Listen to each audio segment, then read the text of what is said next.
मित्रो, एखादं संघटन मजबूत कधी होते, विकसित कधी होते आणि त्याचा विस्तार कधी होतो,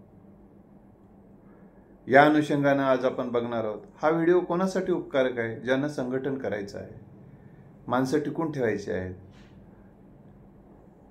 त्यांच्यासाठी हा व्हिडिओ आहे.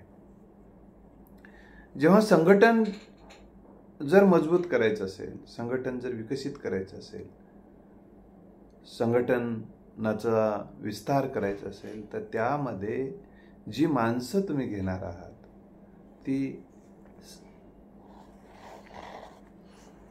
ती आणि तुम्ही जे घ्या, आता सुरुवातीला कोणीतरी पुढाकार घेते ना, त्या संघटनेमध्ये येणारी माणसं एका विशिष्ट ध्येयानं प्रेरित झालेली, समान एक ध्येय आहे त्यांचं, त्या ध्येयानं प्रेरित झालेली माणसं जर त्या संघटनेमध्ये आली तर ते संघटन टिकून राहण्याला, मजबूत होण्याला आणि त्यांचा विस्तार होण्याला मदत करणारा एक घटक आहे, एक समान ध्येय. मग तुमच्यासोबत येणाऱ्या माणसांचं ध्येय काय आहे हे तुम्हाला विचारता आलं पाहिजे, तपासून घेता आलं पाहिजे, आणि मगच त्यांना ते तुमच्या संघटनेमध्ये, तुमच्या आंदोलनामध्ये आहेत असा त्याचा अर्थ घेतला पाहिजे. त्या ध्येयाच्या विरोधामध्ये जर ती माणसं येऊन तुमच्यासोबत काम करत असतील तर तुमचं संघटन होत नाही. तुम्हाला तुमच्या संघटनेचं ध्येय आहे की अहिंसा प्रस्थापित करणे समाजात, अहिंसा. मग तुम्ही जर दररोज काटाकाटी करणारी माणसं सोबत ठेवले तर अहिंसा कशी प्रस्थापित होईल? होणार नाही ना. तर म्हणून विरोधी विचाराची माणसं हे संघटनेचं विष असतं. हा, विरोधी विचाराच्या माणसाला तुमच्या विचाराची बनवण्यासाठी तुम्हाला प्रबोधन करावं लागेल. हा, मग त्याचं झाल्यानंतर ते मात्र तुमच्यासोबत राहू शकतात आणि ते चांगल्या पद्धतीने राहू शकतात. छत्रपती शिवरायांचं ध्येय स्वराज्य निर्माण, आणि स्वराज्यावर निष्ठा असणारी माणसं छत्रपती शिवरायांनी निवडली, आणि छत्रपती शिवरायांनी निवडलेली माणसं स्वराज्यासाठी काय करत होती? ती स्वतःचा जीव गेला तर हरकत नाही, पण स्वराज्य निर्माता आणि स्वराज्य टिकलं पाहिजे यासाठी त्यांनी जीवाची बाजी लावलेली आहे. मग बाजीप्रभू देशपांडे असतील, मदारी मेहतर असतील, असे शिवा काशीद असतील, जीवा महाल असतील, ह्या अशा कितीतरी शेकडो, तानाजी मालुसरे असतील, अशा कितीतरी शेकडो व्यक्तींची आपल्याला नावं सांगता येते. छत्रपती शिवरायांच्या सोबत असणारी माणसं एवढी निष्ठावंत होती की शिवाजी महाराजांच्या विषयी जो आदर आहे तितका किंवा थोडा खालोखाल आदर्श जनसामान्यामध्ये त्यांच्याविषयी आहे. छत्रपती शिवरायावर जसे चित्रपट आणि ग्रंथ निर्माण झाले, तितकेच त्याच काही ग्रंथ, काही चित्रपट हे त्यांच्या सोबत राहणाऱ्या निष्ठावंत, त्यागी, समर्पित भावनेनं काम करणाऱ्या माणसावर देखील चित्रपट आणि ग्रंथ निर्माण झालेले आहेत. आपण हे लक्षात ठेवलं पाहिजे. कारण आणि ते ध्येय असणं आणि ध्येय जे ठरवायचं आहे तुम्हाला संघटन मजबूत करणं, ध्येय उदात्त पाहिजे, व्यापक पाहिजे, विशाल पाहिजे, आणि जे सुसंस्कृत आणि संस्कृती निर्माण करणारं ध्येय पाहिजे, विकृती निर्माण करणारं नाही. म्हणून तुमच्या सोबत राहा. तुमचं तर महत्व वाढते, तुमच्या संघटनेचं महत्व तर वाढतेच, पण तुमच्या सोबत येणाऱ्या माणसाचं पण महत्व वाढते. अफजल खानाच्या सोबत येणाऱ्या माणसाचं महत्व नाही वाढलं. अफजल खानाच्या सोबत हा काम करत होता म्हणून त्याच्यावर एक चित्रपट झाला, ठीक आहे, भारतात नाही तर दुसऱ्या देशात तरी कुठे त्यांच्यावर चित्रपट तयार झाले. कारण चोरांवर चित्रपट तयार होत नसतात, हे लक्षात ठेवा. सज्जनावर आणि संतावर चित्रपट तयार होत असतात. चोरांचं संघटन किती मजबूत असलं तर, कारण ते विघातक संघटन असतं. त्यामुळं ध्येय असलं पाहिजे, आणि ते उदात्त, व्यापक, सनदशीर आणि कायदेशीर असलं पाहिजे, उदात्त असलं पाहिजे, आणि त्या ध्येयाला मानवी मूल्यांचं अधिष्ठान असलं पाहिजे. मानवी मूल्यांचं अधिष्ठान असलं पाहिजे. तरच ते ध्येय, ते संघटन नायकाचं संघटन समजलं जातं. खलनायकाचंही संघटन असते, हे नायकाचं संघटन समजलं जातं की मानवी मूल्यावर आधारित स्वातंत्र्य, समता, बंधुत्व, न्याय. मग आपलं संघटन मानवी मूल्यावर आधारित आहे की अमानवी मूल्यावर आधारित आहे, या संघटन निर्मात्यांनी आणि त्यांच्या टीमनी ठरवलं पाहिजे. आपली जी वाटचाल होती आहे ती मानवी मूल्यावर आधारित आहे का? न्याय प्रस्थापित करणारी आहे का? सामाजिक न्याय देणारी आहे का?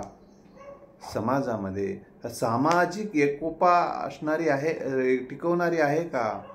देशाला वैभवशाली बनवणारी आहे का?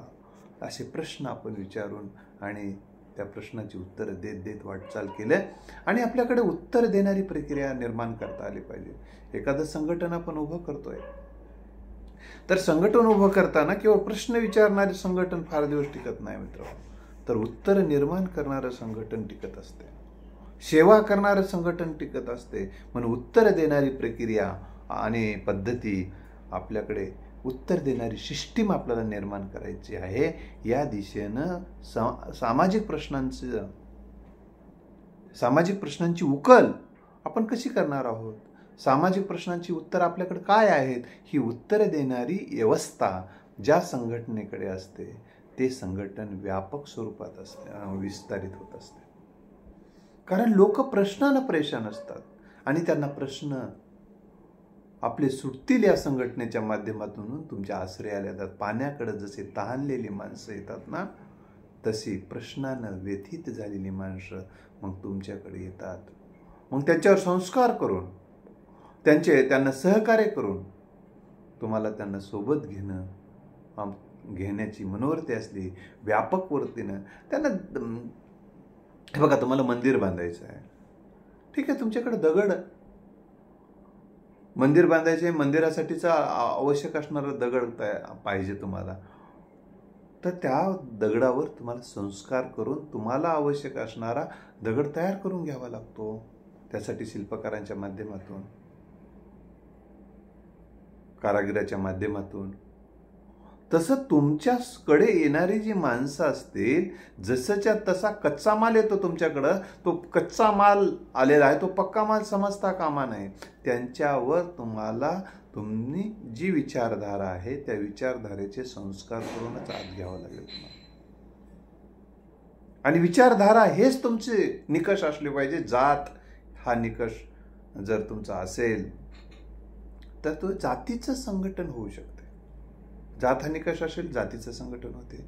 धर्म हा निकष असेल, धर्माचं संघटन होईल. फक्त पक्ष हा संघटन असेल, त्या पक्षावर निष्ठा असणाऱ्याचं संघटन होईल. लक्षात आलं? म्हणजे तुमचं याचा अर्थ संघटन होत नाही असं नाही. तुमचं संघटन गावापुरतं संघटन, गावाचे सदस्य तेच त्या संघटनेचे असते. एखाद्या कॉलेजच्या माजी विद्यार्थ्याचं संघटन असेल तर ते माजी विद्यार्थी त्याचं काय असलं पाहिजे, निकष असला पाहिजे, हे माजी विद्यार्थी, तर त्या महाविद्यालयाचे माजी विद्यार्थी हे तेच. त्याच्यातले कुठल्याही जातीचे ह्या वर्गाचे नको, त्या जातीचे नको, त्या धर्माचे नको असं म्हटलं तर ते संघटन होणार नाही. लोकही म्हणते नको, हे वादवाद दिसत असं. मग त्याच्याच तुम्हाला जो निकष लावणार आहात तो समान त्याच्या पातळीवरचा असला पाहिजे. तुमची ठीक आहे मर्यादा कमी असेल, काय हरकत नाही. तुम्ही सगळ्याच कॉलेजच्या मुलांचं, माजी विद्यार्थ्याचं तुम्हाला नाही संघटन करायचं, एवढ्या पुरतंच करायचं आहे. याच्यात काही जातीवाद नाही आहे. तुमच्याच कॉलेज पुरतं तुम्हाला संघटन करायचं आहे, म्हणजे तुम्ही जातीवादी आहात असं नाही. तुम्ही तुमच्या जातीपुरतं संघटन करत आहात म्हणजे तुम्ही जातीवादी होत नाही. तुम्ही तुमच्या जातीच्या माणसांचं संघटन करून जातीच्या माणसामधले असणारे जे दुर्गुण आहेत तुम्हाला काढायचे आहेत. तुमच्या जातीचं संघटन करायचे आहे. तुमच्या जातीमध्ये असणारे दुर्गुण, उणिवा दूर करायचे आहेत. आपल्या समजा आपली जात आहे आणि त्या जातीमध्ये इतरांना तुच्छ लेखणारी माणसं आहेत, इतर अज्ञानी माणसं आहेत, कर्जबाजारी माणसं आहेत, निरक्षर माणसं आहेत. अशा अनेक प्रश्नांनी ग्रस्त माणसं आहेत. आता आपण एखाद्या व्यक्तीने ठरवलं बाबा आपण जगाचं कल्याण नाही करू शकत, तर आपण आता आपल्यावर ज्या शिक्का मारले, जात ही तर काही निसर्ग निर्मित नाही, ती मानव निर्मित आहे. कोणी आता शिक्का मारला, तर ते काय आजचा विषय नाही, ते कधीतरी मी पुन्हा त्याच्यावर बोलेन. त्या शिक्का ज्याचा मारला आणि त्यांनी म्हटलं माझ्या टिशीवर जी जात आहे, ज्या मला जातीचं समजतात लोक, मला त्या जातीपुरतं संघटन करायचं आहे आणि त्यांच्यामध्ये मानवी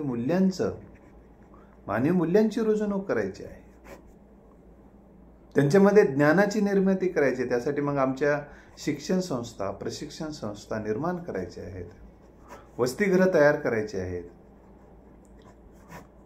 आर्थिक साक्षरता निर्माण करायची आहे,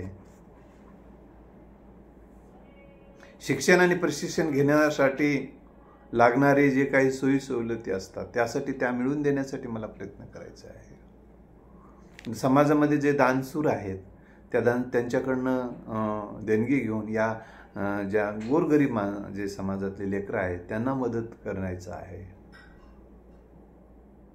त्यांना ज्ञानी बनवायचं आहे, त्यांच्यात वैज्ञानिक दृष्टिकोन रुजवायचा आहे, त्यांच्यातला तुच्छतावाद दूर करायचा आहे, त्यांच्यामध्ये एकमेकाविषयी आदर देण्याची प्रवृत्ती निर्माण करायची आहे, त्यांच्यामध्ये अमानवी मूल्ये जी आहेत ती अमानवी मूल्ये दूर करून मला त्यांच्यामध्ये मानवी मूल्यांची प्रतिष्ठापना करायची आहे. आणि एवढा का घटक असणार या भारत मातेचे जे ते सुपुत्रच आहेत, पण एवढा का घटक असणार, एवढ्या पुरतं मी काम करणार आहे. एक उदाहरण, सगळ्याकडे हे समस्या सगळ्या समाजात आहेत असं काही नाही, पण सगळ्यांचं करू शकत नाही, फक्त इतक्या पुरतं. असा विचार करून तो माणूस तर काम करत असतो, तो जातीवादी ठरत नाही, लक्षात ठेवा. पण माझी जात श्रेष्ठ आहे आणि इतर जाती कनिष्ठ आहेत आणि माझ्या जातीमध्ये श्रेष्ठत्व प्रस्थापित करून इतरांना कनिष्ठ लेखायसाठी माझं संघटन करायचं आहे आणि आम्ही कनिष्ठ लेखणार आहोत आणि झुंडशाही सोबत ठेवणार आहोत. मग आम्ही दादागिरी करणार आहोत, इतरांना पायदळी तुडवणार आहोत, मानवी मूल्य पायदळी तुडवणार आहोत, संविधान पायदळी तुडवणार आहोत. हा जातीवाद असतो. आम्ही तेवढे श्रेष्ठ आणि बाकीचे सगळे कनिष्ठ आहे, तुच्छ आहे आणि ते पायाच्या पायतन आहेत. पायाच्या पायतन असल्याचं पायाचं पायतन जसं पायातच राहते तसं हे पायाला खालीच आमच्या राहिले पाहिजे, यासाठी आमचं संघटन आहे. हा जातीवाद आहे. लक्षात आलं? मी तेवढा श्रेष्ठ, बाकीचे सगळे कनिष्ठ, आमची जात तेवढी श्रेष्ठ, बाकीच्या जाती सगळ्या कनिष्ठ, ही विचारधारा रुजवण्यासाठी जर ते संघटन काम करत असेल जातीचं, ते जातीवादी संघटन असते. ही गोष्ट जातीचं संघटन आणि जातीयवादी संघटन यातला हा फरक आहे. याच्याबद्दल डिटेल्स तुम्हाला जर पाहायचे असेल तर मी अनेक उदाहरण सांगू शकेल, तसं मला तुम्ही सांगू शकता. त्यांना जातीचं श्रेष्ठत्व प्रस्थापित करायचं नाही. त्यांना हेही सांगतात हे जात हे फक्त मानवनिर्मित गोष्ट आहे, ते त्याच्यामध्ये अहंकार मानायचा, न्यूनगंडही बाळगायचं कारण नाही आणि अहंगंडही बाळगायचं कारण नाही, हे ते सांगतात. आणि वैज्ञानिक कसोटीवर म्हणजे जातीचं काम करणारी माणसं वैज्ञानिक कसोटीवर वैज्ञानिक कसोटीवर जातीचं श्रेष्ठत्व टिकत नाही. कोणतीच जात श्रेष्ठ आणि कनिष्ठ नाही. मानव जातीचा इतिहास बघा, मानव जातीचा इतिहास बघला तर हजारो वर्ष, लाखो वर्ष विवाह संस्थाच नव्हती. विवाह नसताना आज जे विवाह न होता, उदाहरणार्थ एका व्यक्तीला एक पत्नी आहे, त्यानं दुसरी एक स्त्री सोबत संबंध ठेवला आणि त्या संबंधातून एखादा आपत्ती तयार झाला, त्या आपत्तीला तुच्छ लेखलं जातं समाजामध्ये. म्हणजे विवाहाच्या शिवायची आपत्ती तुच्छ लेखली जाते, पण लाखो वर्ष विवाहाशिवायचीच आपत्ती तयार होती ना. विवाहाशिवायचीच आपत्ती हे सगळी जी मानवजात आहे ना, विवाहाशिवाय मानवजातीचा उदय झाला आणि हजारो वर्षे मानवाचा जो विकास होत गेला त्यामध्ये विवाह संस्थाच नव्हती. लग्नाशिवायचे हे सगळे आपत्ती तयार होत होते. ही सगळी अनरसच अवलाद आहे, अनरस अवलादच आहे सगळी. आणि ह्या अनरस अवलादीचेच आपण सगळे आपल्या अनरस अवलादीतूनच आपण आलेले आहोत सगळेजण. त्याचीच ते आपली वारस परंपरा आहे, तशीच आहे. लक्षात आलं? त्याच्यामुळं अशा पद्धतीचा विचारधारा तिथं पटवून दिली जाते. त्यामुळे तुमच्या मनातला न्यूनगंडही काढला जातो, तुमच्या मनातला अहंगंडही काढला जातो. ते जातीचं संघटन असतं त्या ठिकाणी. जातीयाचं पातळीवर जर असलं तरी तिथं अशा पद्धतीनं सांगितलं जातं आणि लोकांच्या मनामधलं जातीविषयीची जे विषारी प्रचार केला जातो तो थांबला जातो. म्हणून तुम्हाला एक मराठा सेवा संघाच्या माध्यमातलं काही उदाहरणं मी तुम्हाला सांगतो. मराठा सेवा संघामध्ये कधीही आपली जात श्रेष्ठ आहे आणि बाकी जाती कनिष्ठ आहेत हे शिकवलं जात नाही. आपला महापुरुष तेवढा श्रेष्ठ आहे, बाकीचे महापुरुष कनिष्ठ आहेत, त्यांना मानायचं नाही. मराठा सेवा संघामध्ये परिवर्तनवादी विचारधारेचे सर्व समाजातल्या महापुरुषांना वंदन केलं जातं, त्यांचा गौरव केला जातो, त्यांच्यावर ग्रंथ निर्मिती केली जाते. ही गोष्ट आपण लक्षात घ्या, अभ्यास करा वाटलंच नाही. त्याच्यामध्ये मी तुम्हाला परत सांगेल की संत गाडगेबाबा महाराज, संत गाडगेबाबा, डॉक्टर बाबासाहेब आंबेडकर, महामानव डॉक्टर बाबासाहेब आंबेडकर, तथागत गौतम बुद्ध, क्रांतीसूर्य महात्मा ज्योतिबा फुले,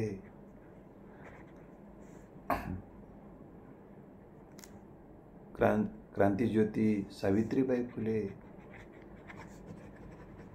रमाई भीमाई, जे परिवर्तनवादी विचारधारेचे, मानवता मूल्याला प्रतिष्ठा देणारे, तुच्छतावादाला धुडकावून समतावाद रुजवणाऱ्या सर्व महापुरुषांचा कौतुक, त्यांचा गौरव आणि त्यांची विचारधारा समाजात रुजवण्याचा प्रयत्न केला जातो. डॉक्टर पंजाबराव देशमुख साहेब, राजश्री शाहू महाराज, राजश्री शाहू महाराज शिक्षण परिषद, राष्ट्रीय शिक्षण परिषद आहे, त्यांचा मी राष्ट्रीय अध्यक्ष म्हणून काम करत असतो. हे आम्ही विचार, परिवर्तनाचे विचार, परिवर्तनवादी विचार, वैज्ञानिक दृष्टिकोनाचे विचार रुजवण्याचा प्रयत्न करतो. तिथं आम्ही कधीच कुठलाच तुच्छतावाद शिकवत नाही. हे जरी जातीचं संघटन असलं तर जातीवाद इथं जोपासला जात नाही. आणि जातीवादी जर काही चुकून येतही असतील, काही जातीवादी घुसतातही, लक्षात आलं, ते घुसखोरी होतेच कुठल्याही संघटनेमध्ये. अशा घुसखोरांना आपण तपासलं पाहिजे. तर मी सांगत होतो की जातीचं संघटन जरी असलं तरी मी तुम्हाला हे सांगत होतो ते जातीवादी संघटन आहे. आणि जातीवादी संघटनाचं मी सांगितलं ते श्रेष्ठत्व प्रस्थापित, स्वतःचं फक्त श्रेष्ठ आहोत आम्ही जन्माने आणि इतर जन्माने कनिष्ठ आहेत, हा विचारधारा रुजवला की समजायचं की हे जातीवादी आहेत. जर इथं कुठं जर ह्या मराठा सेवा संघात आपल्याला जर कुठं जाणवलं तर तुम्ही आम्हाला सांगू शकता की, आणि आम्हाला हे दाखवून द्या, आम्ही ते दूर करण्याचा नक्की प्रयत्न करू. मी तुम्हाला सांगतो दुसरं एक महत्त्वाची गोष्ट, एखादं संघटन टिकवायचं असेल तर जसं एक ध्येय पाहिजे आणि त्या संघटनेला मानवी मूल्यांचं अधिष्ठान पाहिजे, जे की मराठा सेवा संघाला आहे. अशा इथं अनेक संघटनेला असेल. तुम्ही त्या संघटनेच्या बद्दलही तुम्ही तुमचं कौतुक करा, आम्ही त्याला सन्मान करतो. सत्यशोधक समाज, प्रार्थना समाजची विचारधारा, सत्यशोधक समाजाची विचारधारा मानली जाते, कारण महात्मा फुले ना मानता त्याचा अर्थच मराठा सेवा संघ सत्यशोधक विचारधारा मानते. डॉक्टर बाबासाहेब आंबेडकरांना मानतात, म्हणजे तिथं बाबासाहेबांनी ज्या अस्पृश्यतेच्या विरोधात लढा दिला, अस्पृश्यता तिथं मान्यच नाही मराठा सेवा संघात. वर्णव्यवस्था मान्य नाही आणि श्रेष्ठ कनिष्ठत्व मानणारी जाती व्यवस्था मान्य नाही. आता जात चिटकलेली आहे ते तेवढाच भाग आहे. पण ते श्रेष्ठत्व तिथं प्रस्तावित. म्हणून तर मराठा सेवा संघाची मागणी होती की मराठा हा कुणबी आहे, शेतकरी आहे तो. हे मराठा हा काही मराठा जरी जात चिटकली गेलेली असली तर तो मुळात कुणबी म्हणजे शेतकरी आहे. आणि ह्या कुणबींना ओबीसीतून आरक्षण दिलं पाहिजे, ही मराठा सेवा संघाची मागणी आहे. आणि हा समाज या व्यवस्थेमध्ये शैक्षणिक दृष्ट्या आणि सामाजिक दृष्ट्या मागास आहे. ही सुद्धा हा विचारधारा योगपुरुष पुरुषोत्तम खेडेकर साहेबांनी मांडलेला आहे. आणि शैक्षणिक दृष्ट्या आणि सामाजिक दृष्ट्या या व्यवस्थेत आम्हाला मागास ठरवलेला आहे. मग त्यांनी उदाहरणं सांगतात मराठा सेवा संघामध्ये. संत तुकोबारायांना शूद्रवर्णीय म्हणून तुच्छ लेखण्यात आलं.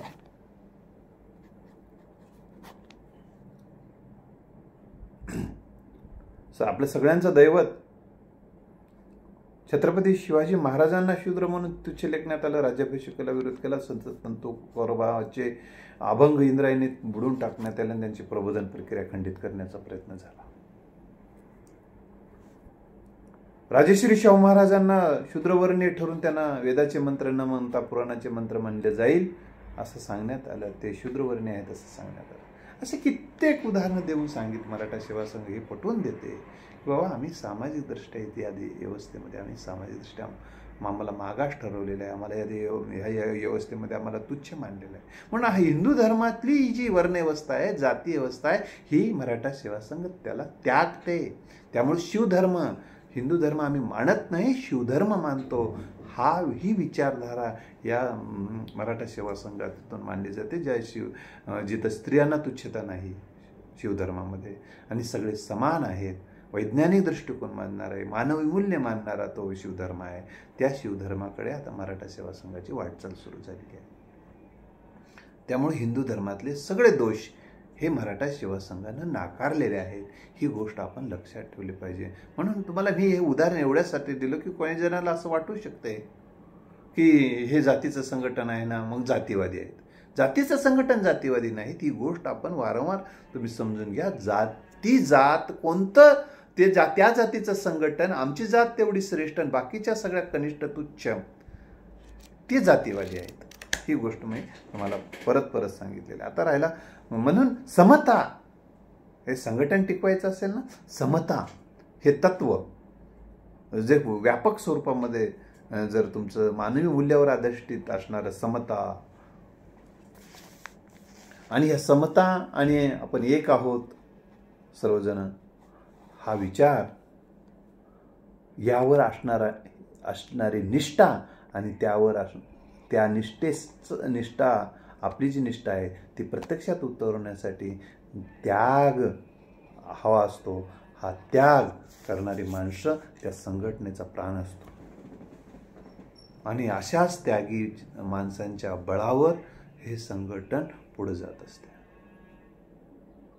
सन्मान, एकमेकाचा सन्मान हे संघटनेचा श्वास असतो. कारण आपल्याला सन्मान दिला जात नाही, आपल्याला जेव्हा तुच्छ लेखलं जात आहे असं ज्या संघटनेत वाटायला लागते त्या संघटनेला उतरती कळा येते. तिचे मित्र कमी, शत्रू जास्त होतात. म्हणून सन्मान हे त्या संघटनेमध्ये अतिशय महत्त्वाची गोष्ट असते. तुमचं संघटन वाढवायचं असेल, तुमचं संघटनेचा विस्तार करायचा असेल, तर तुमच्या संघटनेचा विकास करायचा असेल तर एकमेकाला, त्यातली जी सदस्य आहेत ते एकमेकाला सन्मान देतील, यासाठीच ते वाटचाल करतील. अशा पद्धतीचं एवढंच नाही, ते त्यांच्याच समाजाला सन्मान देतात असं नाही, त्यांच्याच संघटनेला सन्मान देतात असं नाही, तर इतर जे ते समाजामध्ये जे घटक आहेत त्यांना देखील सन्मानजनक वागणूक देत असतील तर ते संघटन मोठं होतं. म्हणून आज मराठा सेवा संघाला मी तुम्हाला सांगतो की पूर्वी जे मराठा 20 वर्षाखाली जो मराठा बाबासाहेबांची जयंती निघाली, दगडफेक करणाऱ्या काही घटना गावात घडायच्या, त्याच्यामध्ये मराठा समाजाचे पोरं राहायचे. किंवा अण्णाभाऊ साठेंच्या ज्या हे पुरावे आहेत असायची. पण तुम्हाला सांगतो गेल्या 10 वर्षात त्याची प्रक्रिया खूप दिवसापासून सुरू झालेली आहे, 25 वर्षापासून झाली, पण रुजत येण्यासाठी गेल्या 10-15 वर्षापासून आज समतावादी विचारधारा मोठ्या प्रमाणात रुजवण्यास यशस्वी झाले. आज अण्णाभाऊ साठे जयंती असेल व बाबासाहेबांची जयंती असेल, यांचं नाव घेतल्याशिवाय मराठा सेवा संघाचा कार्यकर्ता बोलत नाही. आणि मराठा सेवा संघाची ही परिवर्तनवादी विचारधारा समाजाच्याही लक्षात आल्यामुळं अण्णाभाऊ साठे विचारधारा असेल, आंबेडकरवादी जनता असेल, ते मराठा समाजातल्या वक्त्यांना आज 70 ते 80% आपल्या व्यासपीठावरून विचारपीठावरून घेत असते. ही वस्तुस्थिती आहे. तर म्हणून तुम्हाला मी हे सांगत होतो की सन्मान देण्याची प्रक्रिया जी आहे महापुरुषांना आणि माणसांना, ही प्रक्रिया आता विकसित होत आहे.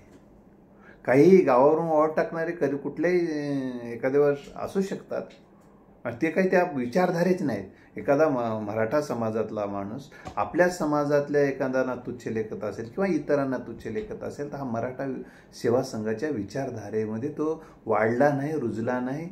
त्याच्या संस्कारापासून तो कोश दूर आहे. आणि जरी तो मराठा सेवा संघात दिसत असला तरी तो चुकून आलेला आहे. त्याचे काहीतरी वेगळे स्वार्थ आहेत, त्यासाठी तो लपून राहत असेल मदत. तो काही ते विचारधारेचा माणूस नाही, ते घुसखोर आहे. लक्षात आलं. तर समानतेची विचारधारा मांडणारा, परिवर्तनवादी विचारधारा मांडणारा, संविधानाचा विचारधारा मांडणारा, छत्रपती शिवाजी महाराजांच्या गुणवत्तेला प्राधान्य दिले, त्या गुणवत्तेला सन्मान देणारा, हेच मराठा सेवा संघाचा माणूस असू शकतो. म्हणून काही लोक, म्हणून तुम्ही सगळे मराठा सेवा संघाचे कार्यकर्ते समजू नका. काही तुच्छतावादी असतात ना, ते सेवा संघाच्या पासून दूर आहेत. आणि हे तुच्छतावादी जे असतील तर याला मराठा सेवा संघाचा पाठिंबा नाही. ही गोष्ट आपण लक्षात ठेवली पाहिजे. आता मनोज जरांगे पाटलांनी सुद्धा, सगळेजण आपण कुणबी आहोत, आपण शेतकऱ्याची पोरं आहोत, ह्या विचारधारेवर समाजाला एकत्र आणण्याचा प्रयत्न केला. एका विचारधारेमध्ये मी तेवढ्या मुद्द्यावर तर बोलायलो, पण आपण सगळे कुणबी आहोत आणि सगळे कुणबी असल्यामुळे आपण या व्यवस्थेमध्ये शैक्षणिकदृष्ट्या, सामाजिकदृष्ट्या मागास आहोत. म्हणून ज्या आपल्याच बांधवांना आतापर्यंत आरक्षण मिळालं, आपल्याला आरक्षण मिळावं, ही त्यांनी चळवळ सुरू केली. त्या चळवळीला काही प्रमाणात यश आलं, काही प्रमाणात यश येणार आहे. लक्षात आलं. पण ह्या सगळ्या गोष्टी म्हणजे समान विचार, एक समान ध्येय डोळ्यासमोर ठेवून जी वाटचाल केली जाते, ती वाटचाल अतिशय महत्त्वाची गोष्ट आहे. म्हणून मराठा सेवा संघाचा आणखीन एखादा दोष असेल तरी त्या दोषाला, त्या व्यक्तीमध्ये दोष आहे म्हणून त्याला दूर फेकायचं नाही. जे हिंदू समाजामध्ये, जे हिंदू धर्मामध्ये झालं, काही माणसाला शूद्रविरून दूर फेकण्यात आलं, अमुक फेकण्यात आलं, त्या तमुक कारणानं फेकण्यात आले, त्यामुळे ते समाज, हिंदू धर्मच सोडून गेले ना समाजातले बरेच लोक. तर मराठा सेवा संघामध्ये बघा काही दोष असले तर त्याच्यातला आपण दोष दूर करू नये. तर सुधरत नसेल तर ठीक आहे, पण दोषासह स्वीकारण्याचा विचार आणि मग त्यांच्यामध्ये संस्कार करण्याचा विचारधारा ही सेवा संघाची आहे. म्हणून हे सेवा संघ हे एक संघटन आहे म्हणून सांगायला की हे कसं मजबूत संघटन होण्यासाठीच्या दिशेनं वाटचाल करत आहे. आज देश आणि देशाच्या सर्व पातळीवर ते काम करते. आणखीन एक महत्त्वाची गोष्ट, शेवटचा मुद्दा मी सांगतो की पाठिंबा. आम्ही तुमच्या सोबत आहोत. एखादं विधायक काम चांगलं चाललंय तर आम्ही तुमच्या पाठी मागे आहोत, सोबत आहोत, तुमच्या सहकार्य करायला तयार आहोत जितकं शक्य आहे तेवढं, असे विचार ज्या संघटनेमध्ये असतो. पाठिंबा देणारी माणसं आहेत माझ्या पाठीमागं.